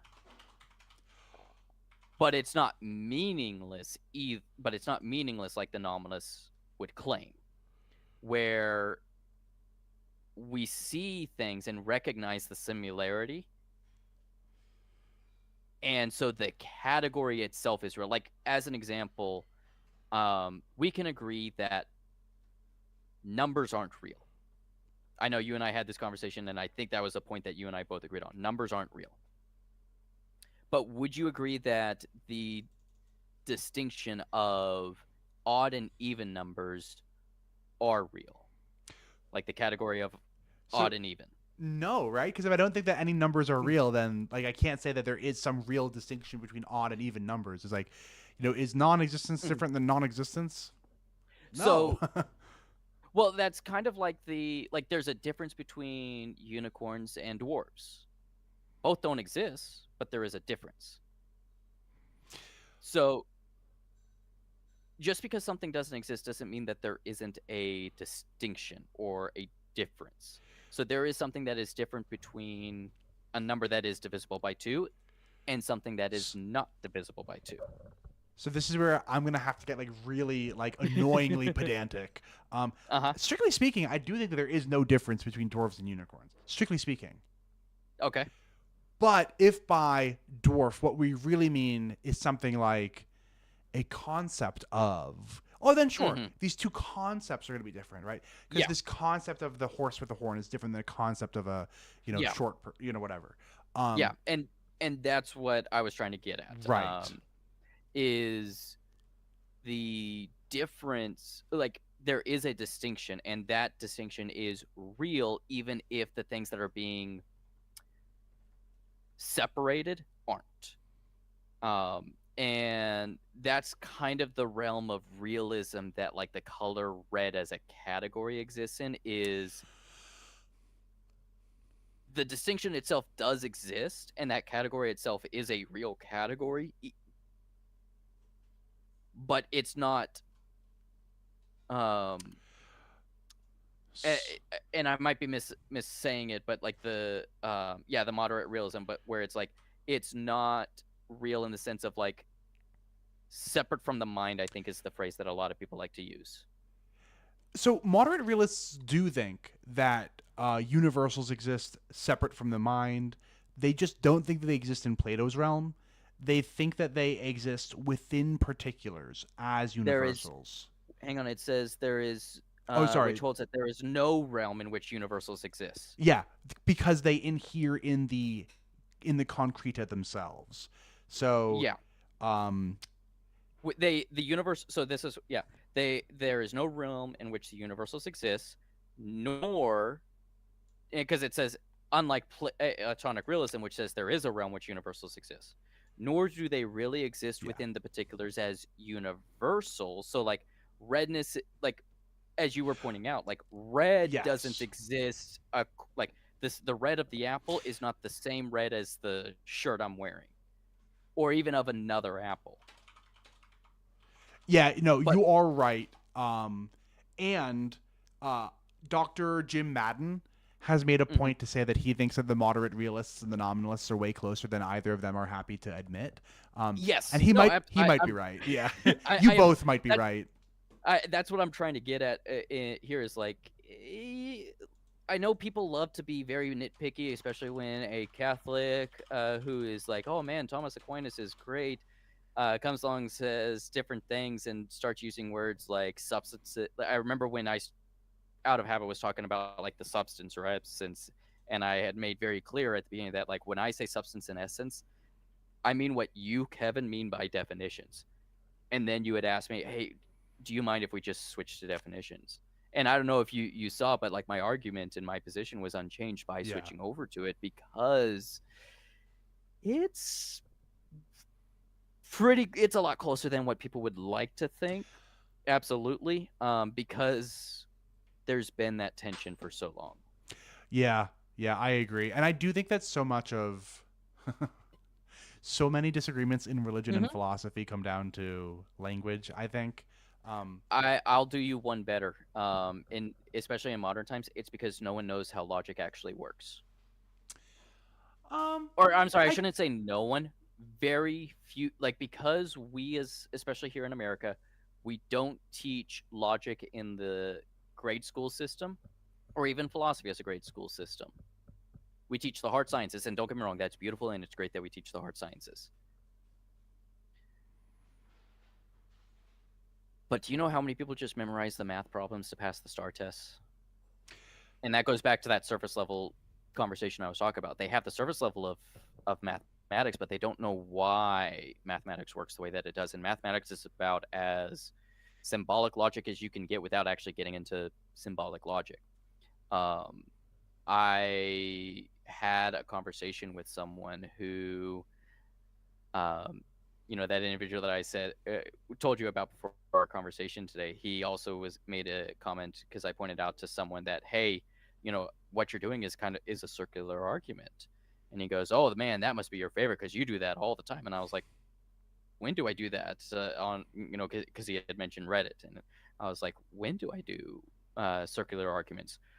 Are you forgetting all of those posts that you make that get downvoted all the time? And I'm like, well, one, that's a bandwagon fallacy, and then two, if I really did make a bunch, then surely it would have been easy for you to point to one. What you don't understand, James, is that the first law of thermodynamics actually is that if you've been downvoted a lot on Reddit, that's because it's a circular argument. Yes. You just didn't realize that, see? Yeah, you're right. That's mea culpa, mea culpa, mea Checkmate. maxima culpa. Yes. But, and I know you can appreciate this because, like I said, we both have lamented the downfall of debate and atheists. Like, it used to be a really good place to go. But it's because people don't really understand how structured logical debates work and even logical arguments. You even acknowledged when I was trying to point out, like, people misunderstand the ontological argument presented by Anselm all the time. And not for lack of trying, I'll admit, because it's very subtle and very, it took, like, I heard it the first time, I was like, oh man, that's a stupid argument. And then the more I looked at it, the more I thought about it, I was like, okay, so he's still wrong that this is a good way to prove God, and Aquinas actually does a fantastic job of showing why it's not a good way to prove God. But the argument in and of itself is actually pretty fantastic. And that's something that I want to touch on. But regardless of the situation, that I think that appreciation of, like, even if the argument fails, it's still a beautiful argument, is something that's been lost, as well as, hey, how does logical arguments actually work? How does a structured argument actually work? What does it mean to be a fallacy? When we were going through, you notice in my deconstruction of in why I'm a Catholic, you notice I had a point in there about how something wasn't a Holmesian fallacy. When you eliminate the impossible, whatever remains must be true, no matter how improbable. Because yes, that is an actual fallacy. But that's when you're only listing positive statements. If I said, hey, Kevin, I'm either going to be on a Google Meets phone call with you, or I'm going to go shopping. Well, I didn't go on the Google Meets phone call with you. Does that mean that I went shopping? No, that's the Holmesian fallacy. But if I said, hey, Kevin, I'm either going to show up on a Google phone call with you, or I'm not. Well, I didn't show up, so now we know that I'm not showing up on it. So a negation is never going to be a Holmesian fallacy. But so many people, because it's listing only two options, think that it falls into a Holmesian fallacy when you eliminate one of the possibilities. So that lack of the logic and love for philosophy, and don't get me wrong, like, Neil deGrasse Tyson is amazing. He's phenomenal. He's very intelligent. And the more I've looked into him, he's got an amazing level of respect for where he feels it's due for Christianity, and I respect him for that. What started to change my opinion on him was when he talked about, like, no, like, I use ADBC because the Jesuits got it right, and out of respect for them getting it right, I'm going to use their time system as they made it. And I'm like, you know what? Kudos to you, man. But what I lament about is he made a tweet, and it's been a long time since I've seen it, where he denounced the value of philosophy. And you and I, again, being the weird nerds, both have a deep love for philosophy and can see the value for it, but it's not because of anything wrong with him per se, but I think he's accepted the lie that a lot of people in our society have nowadays, that philosophy is pointless because it's just a bunch of questions with no answers, when it's just as rigorous and demanding as the hard sciences, in my personal opinion.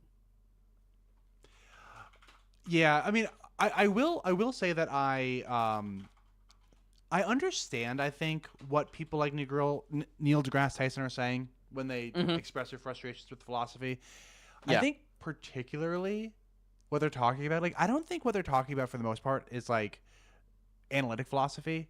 I think that what they're talking about is like What I call the weed philosophy. Hey man, what if air is poisonous to us, but it takes 80 years to kill us?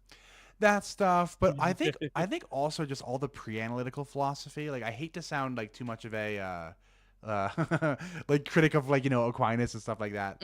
But I think that's so much of pre-analytic philosophy. So I'm talking about scholastic philosophy. I'm talking about classical philosophy. I think so much of that is like just the reification of language. That I think that people like Neil deGrasse Tyson get upset with. Where it what I was mean? trying to, like, okay, before we start actually talking about the stuff and analyzing it, let's actually like define what the words mean. Yeah, and also I think that people like Neil deGrasse Tyson would be upset that there is no there is no like empirical aspect to like anything that's kind of like pre-analytic. But there's a lot of like modern philosophers of science and stuff like that who I have a feeling Neil deGrasse Tyson is not talking about. Now, don't let me put Neil deGrasse Tyson should speak up for himself to clarify. Yes, but that's like I said, he's a very intelligent man, and I think he Yeah. does engage in philosophy. I think more than he's giving himself credit. He does. For. You're right. But what I'm referring to is just like that sentiment. Whether he actually holds that sentiment, I think, is a different conversation. But it was just the fact that he expressed that sentiment, and he is looked upon and admired. And now, like, because you defended him, and I think rightly and justly so. And he, he might not have meant the way that I took it, but I know that the way that I took it is the way a lot of his audience would have taken it. And now that perception is being spread even further, even if that wasn't his intention. And so now that disdain of philosophy, like you were talking about, like, man, like the scholastics, like the first thing they had to do was define a lot of words. Well, you know what happens when I start trying to define words and making sure people know what I mean when I say certain things? That's just semantics, and they dismiss it as if semantics is pointless, but it's like, no, that's the very foundation of anything. Yeah, I mean, it's the foundation for having a good conversation, right? Because like if you guys don't agree, how are you going to communicate effectively if you guys don't agree on what a word means? Yeah, like that's why, like I said, I had no issue saying, definition when we were having that conversation where you had asked me to do it, because I knew you weren't trying to trip me up or anything. It was just because you had that hang up on that word because of the baggage associated with it. I had no issue, because to me, I understood that if by substance, I mean the same thing that you mean by definition. And I think we did a decent job of establishing that, even if it wasn't like 1-to-1, it was like maybe 1.9 to point, like super close to being the same thing for us, where we could have a conversation on it. But yeah, just that ability to just have that conversation of being like, yes, this is what I mean when I say this word. This is what this word means to me. And I think the other thing that people get caught up in is being married to definitions, but philosophical arguments and definitions terms, their definitions aren't true or false. It's just, are we expressing the idea clearly or not? Yeah. And I think that is, now I don't know if you agree, I think that's almost a good place to end it, because I feel like we've almost gone full circle. Like, we started the conversation talking about how to have a good conversation. Yes. And we kind of organically came back there. Yeah.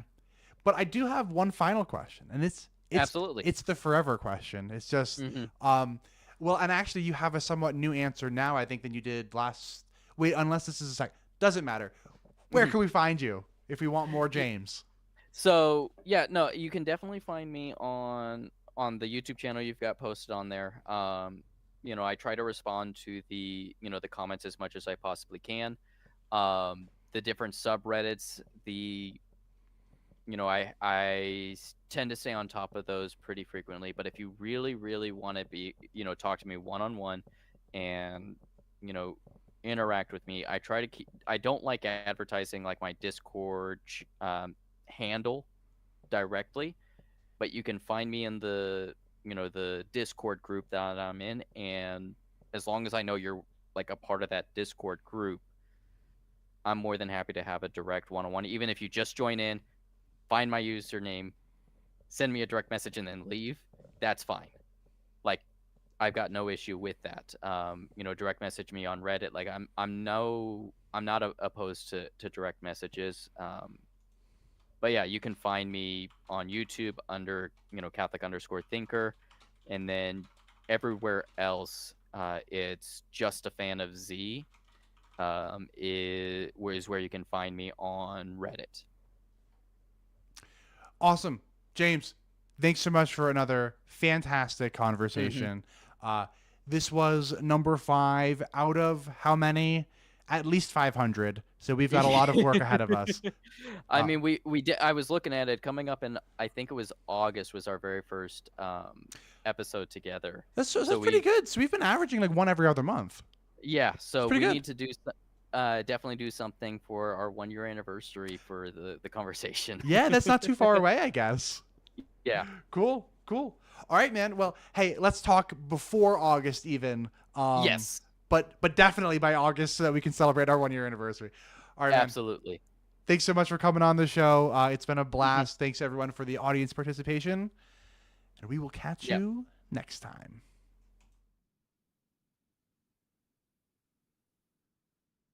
Hmm.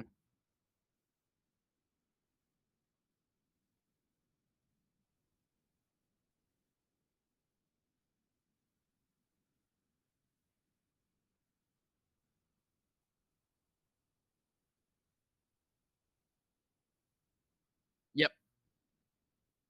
Yeah. Yeah.